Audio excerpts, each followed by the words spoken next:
Okay po, sa inyo mga kabin, tuloy si Kelito. So dun sa mga nangihingi sa atin ng update ng ating vacuum cleaner. So ito na po yung ating vacuum cleaner. Yan, makikita nyo po ito. Ngayon, ano yung mga kasama sa kanya? Ito po. So dito tayo, lapit ka. Ito, meron tayong power supply. Ito yung kanyang plug. Okay. Tapos, ito po ay ano lang, 1 meter lang. Kaya meron po tayo extension na 5 meters. Ito po yung ipa-plug nyo rin dito anyway. Yan. Then yung dulo, ito yung ikakabit natin doon. Then bago yan, ito pong ating power supply. Actually, nag-reinforce ako ng blower. Yan. Kasi po, sa totoo, ito po ay tinesting muna natin. So, sa kalahating oras na testing, napansin ko na umiinit yung ating power supply.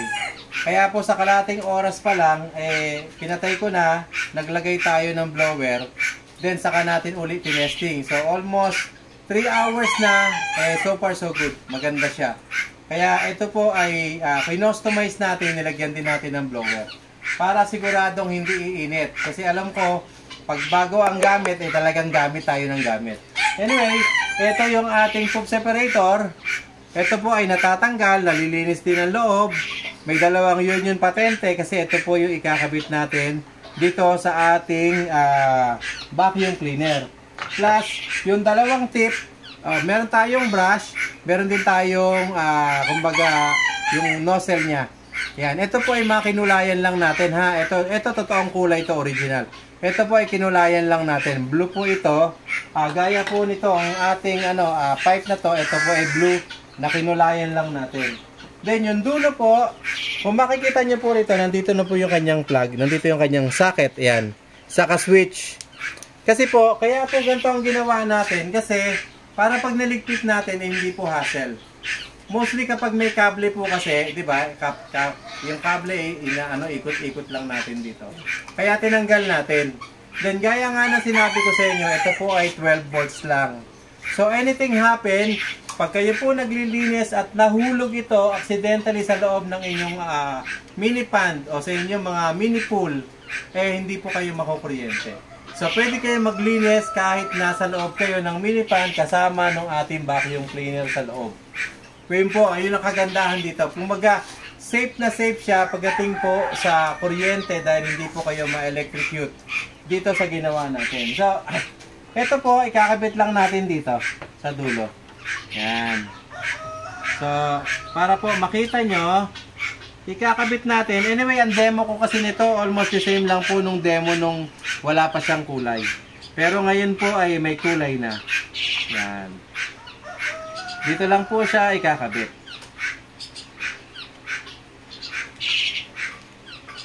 Yan.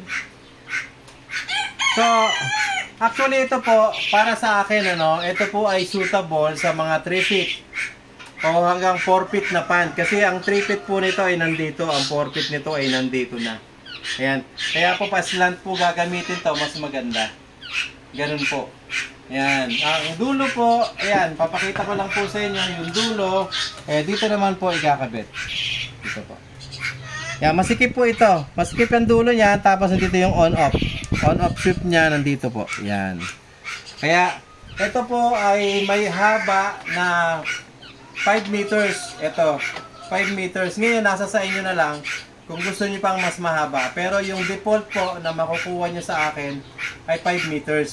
Then, pag po tayo nag-market nito, lahat po ay custom made. So, lahat po ay made to order. Kasi iba-iba po yung size ng inyong mga pans. So, hindi ako pwedeng mag-mass production ng puro 3 feet at 4 feet lang. Kasi alam ko meron mga 5 feet, minsan may 6 feet pa. So, nasa sa inyo po. Kaya, papagawa kayo sa akin, ang presyo ay iba-iba rin dahil nga po, depende sa haba. At depende po sa gusto nyong mangyari anyway. Ito po, ang tubig po nito ay binabalik niyang kusa. So, ito po, the only way na magagamit nyo po itong quick release nito kapag po ay maglalabas na kayo ng dumi. Pero ito po, pag ginamit nyo sa inyong mga mini pond, kusa pong ibinabalik ang tubig. Kaya, kumbaga, water saver din siya. Ganun po. Okay. So, ayan na mga kabi ha. Nakita nyo na. iisa lang tong ginawa natin na to kasi yung susunod ay mga made to order na.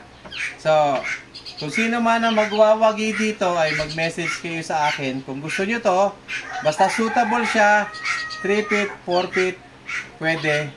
Ayun lang po. Pero 5 feet, lubog na po yung kanyang buong katawan. So, mas maganda po kung ang lulubog natin ay hanggang dito lang. Ayan, pwede na po yun. Salamat po at magandang buhay po sa inyo lahat mga kahabi.